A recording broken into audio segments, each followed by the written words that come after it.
You had to say, okay, let's try and preserve jobs, but also let's encourage, because we are supposed to be all in this together. Let's try and encourage people to want to circulate their dollars locally. No, you can't prevent. No, you can't dictate. No, you can't mandate. But you can seek to operate almost as a levy. And let me be clear, I was a little bit gentle, because some recommended that I should go from 25%, not to 35%, but to 100%, or at least to 50%. I thought that would be unduly punitive, but I did want a clear message to be sent that there has to be a price for the prize. And we're seeking, it wasn't seen as a revenue generating measure as much as a measure to preserve Bermudian jobs. That was the key. That was the key. Because you can't be schizoid about it. So as a government, our job is to try to provide within the means of our disposal, through the use of fiscal tools, incentives and help. And let me tell you, because many times people, I'm surprised at times, many times I speak to those who are in business and should know, and who say they weren't aware that it is zero payroll tax if you take on an apprentice. You can take me on and to be a chef, and if you show something to National Training Board that shows a credible training program, it's not limited by age, you know. But if I am going from doing law to be doing something which I'm not comfortable or know anything about it, and somebody's going to have a training program and you have it signed off by the National Training Board and the Office of the Tax Commissioner, then you get to pay zero tax to, you know. Another incentive which many people don't use, and I mentioned it this evening to somebody, because I'm not sure, and that's where maybe we are at fault for the fact that we need to improve and increase our volume of communications, which is that I announced in the budget in February, if you are a business or somebody a person who owes the government a lot of money and you don't know how you're going to pay it off, then come and have that one-on-one chat with the Office of the Tax Commissioner. And if you're a little shy and don't know how to put the points across, go to the Bermuda Small Business Development Corporation, which is now known as the Bermuda Economic Development Corporation. And you say, look, my business is this or my business is that. I may be in project management. I may be a writer. I may be a journalist. I don't know what you are. I may be an advertising agent. I can't afford to pay the $10,000, $20,000 that I owe government, or even $100,000 I owe government. But I'm prepared to provide services in kind. Does government need X? So you sit down, you craft. It's not for us government to exploit you, but it's to be sitting down and looking at what you owe and what services you can provide and having them properly assessed and costed so that you can get some relief, because everybody's feeling a little cash flow problem. So we've got to, part of the economy and you, it's not any mystique about it. It's the fact that there have been difficult times. And while I'm not going to go into the details of the subprime crisis, if you want to just get a little slice of it, imagine this. Paula Cox earns $10,000 and she goes and sees a house worth $2 million. Goes to a friendly banker and says, I want to buy that house.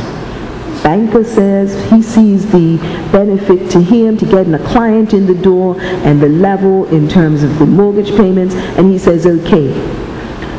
You know, and anybody who's being credible, and I would know that I can't afford a $2 million house.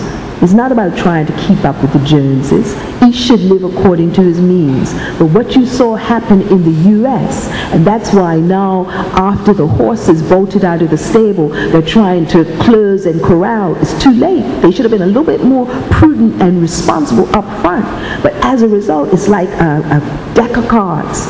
It's caused a crash. And if you know anything about even what's happening in the Eurozone, that whole system of European unity and economic associations is being called into question. Because you have Greece and others who are in difficulty and there wasn't prudent planning. Bermuda, we are feeling the pinch, but we sure as heck are not in that sort of environment or in those sorts of pickles. But we have to use this time to rebase and to retrain, and we have to also recognize that the jobs that have left in terms of those businesses that may have closed down, even when the economy improves, those jobs are not likely to come back. So we've got to prepare ourselves for the next wave, and the next wave is really going to be more in some of the areas that I spoke about in terms of the green economy, in terms of technology, and even in terms of that whole issue that you used to hear Minister Robin, when he was the energy minister, talking about in terms of satellites. Tremendous revenue potential. But in the meantime, how can we help? Well, you had pension, public pension relief that we provide in prescribed circumstances. There are other assistances that we provide. But this is just to make it real for you in terms of the economy isn't some distant entity that we talk about and don't understand. It's really about how can I survive, and what are the life lessons I can learn from this, and what are the skills that I should apply and learn so that I can be better positioned as things improve. And in the meantime, the government has to realize and recognize, and the people have to realize and recognize, that it makes no sense, much as I'd like to get into a path of deficit reduction, which is stark. I can cause more damage to Bermuda than anybody would want if I say we're going to go from here down to here just like that. And you saw just a taste of it. If I say to the ministers, you're going to cut, what does that mean?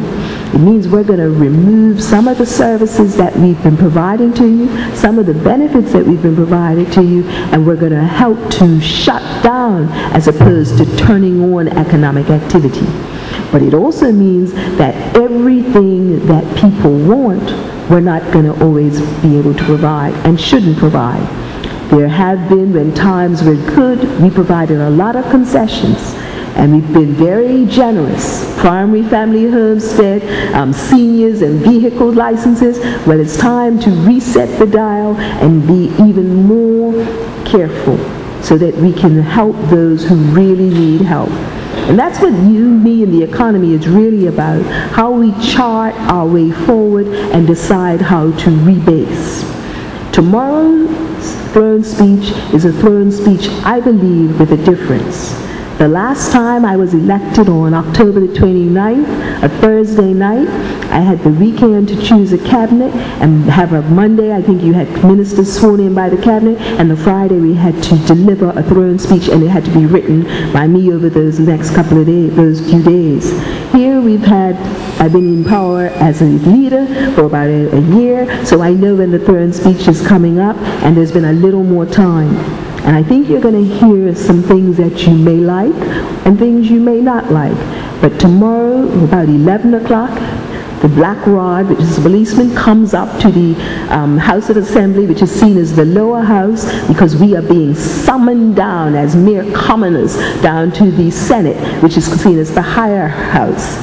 So we all proceed down because we've been ordered to come down to the House, and you'll hear the governor as the representative read the country's throne speech, which sets out the agenda for this next year. And it's an interesting and it's a ceremony with pomp, but it really is setting out where we're going over the next year, whether we're going to see help and what sort of innovation. But this is what you, me, and the economy is about. It's about how we can try and come up with a formula for success and even for survival, notwithstanding the difficult times. This is not the time to cry in your milk and say, woe is me. This is a time we're in the tough, when times get tough, it's time for the tough to get going. And to look at what are the opportunities, and there are still many. So that's what I wanted to share with you. And let me also say that I don't mind questions, but tomorrow's going to be a big day, so I've already indicated to our representative that I'm not going to be here all night, unfortunately. Take care. Thank you. Thank you.